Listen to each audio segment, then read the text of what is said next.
Salut mes chers élèves, notre cours d'aujourd'hui s'accentuera sur la notion de domaine de définition. Ok, donc dans notre dernier cours, on a parlé à propos d'une fonction. Ok, je vous ai expliqué qu'une fonction est une relation ou ordinairement binaire où tous les éléments de l'ensemble de départ ont au plus une image dans l'ensemble d'arrivée. Eh bien, ici, au tableau, on a donné l'exemple d'une relation. Cette relation est appelée F. Eh bien, ici, F est une relation binaire de A vers B. A, B, C, D. A pour élément A, B, C, D. B pour élément 1, 2, 3. Eh bien, suivant la définition d'une fonction, on peut remarquer que l'ensemble de départ A, les éléments de l'ensemble de départ ont au plus une image dans B. Donc F est une fonction. Puisque F est une fonction, eh bien normalement, je vais m'intéresser à son domaine de définition. Domaine de définition de F, ce sont tous les éléments qui ont des images dans l'ensemble d'arrivée. Eh bien, quels sont les éléments ayant des images? Ce sont les éléments A, B et C. Donc, le domaine de définition de F, c'est A, B, C. Maintenant, pour approfondir, nous allons préciser le domaine de définition des fonctions suivantes. 1. F de x égale à racine carrée de moins facteur de x plus 2 au carré. 2. F de x est égal à 1 sur racine carrée de x carré plus valeur absolue de x moins 2. 3. F de x égale à racine carrée de x carré moins x plus 1 sur partie entière de 1 sur x moins 1. Maintenant, on veut passer directement à la résolution. Ok, donc ici on a une fonction irrationnelle. Donc, brièvement, il y a trois types de fonctions qu'on a étudiées usuellement auparavant. Ce sont les fonctions rationnelles, irrationnelles et les fonctions et polynômes. Lorsque la fonction est irrationnelle, lorsque je dis fonction irrationnelle, cela veut dire que c'est une fonction irrationnelle uniquement. Donc, une fonction irrationnelle simple. Lorsque la fonction est irrationnelle, on pose l'élément placé en dessous du radical supérieur ou égal à 0. Pourquoi? Parce qu'on ne peut pas extraire la racine carrée de nombre négatif. Donc, je dois poser la condition de sorte que l'élément soit positif.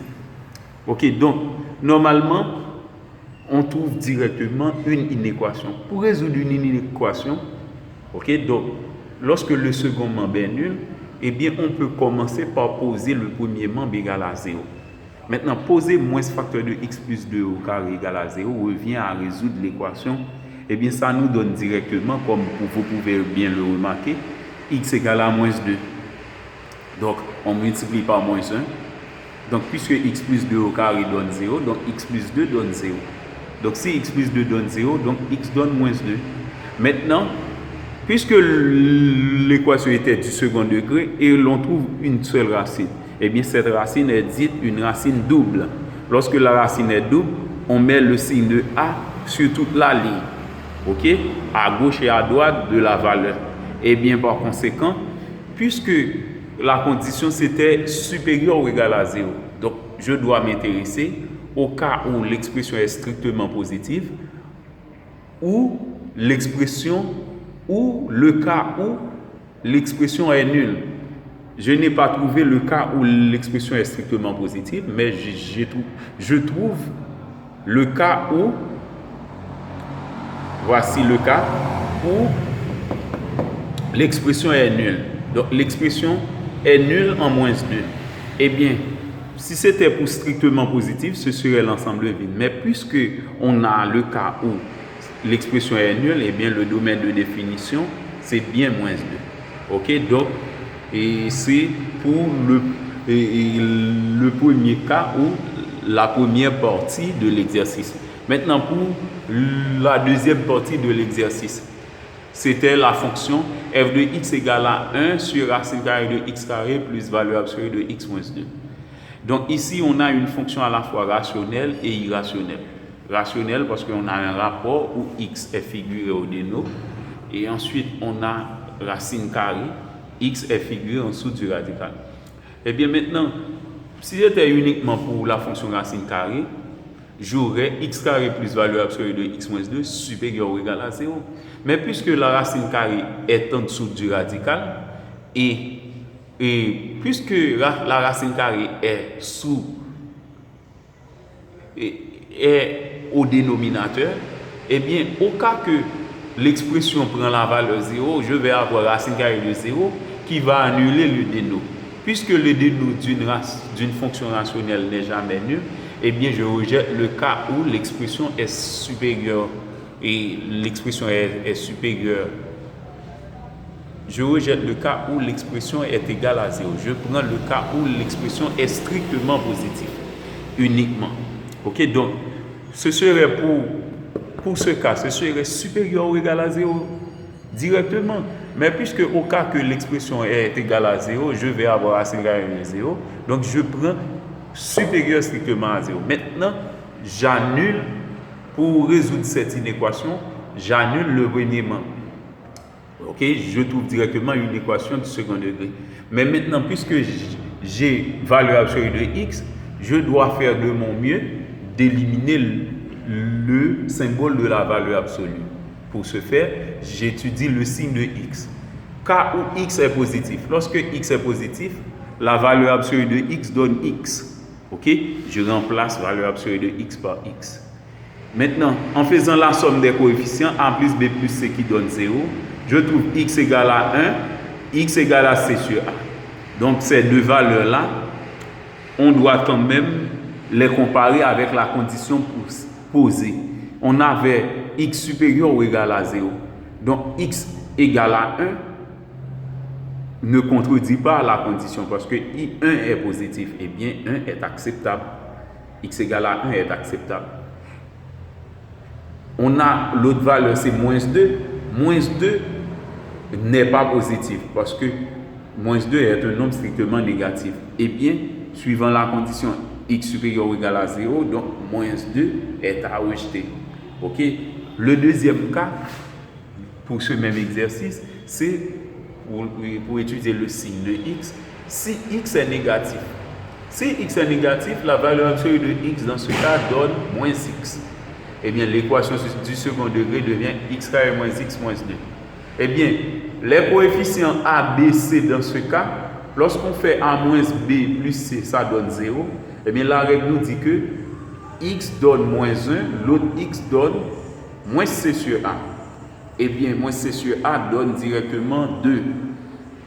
Eh bien, puisque dans cette condition, x doit être négatif, eh bien, moins 1 est acceptable parce que moins 1 est négatif, mais 2 est à rejeter parce que 2 n'est pas négatif.